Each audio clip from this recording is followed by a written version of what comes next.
Ito na yung ano niya, pa Mother's Day. Ang ganda-ganda naman, oh.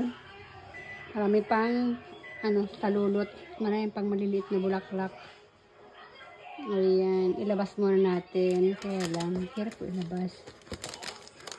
Baka maano siya, madurog. Ano siya ilalabas? Wait muna. Patayin ko muna. Ayan siya, di ba? Pwede pa tumagal ng ilang years. Kasi halaman na siya. Ayan siya, honeymoon ang name ng carnation. Ayan. Oh, di ba? Ang ganda niya. Ang dami niya pang maliliit na flower. Oh, may mga ano pa, buds. Baby buds. Oh, thank you, asawa ko.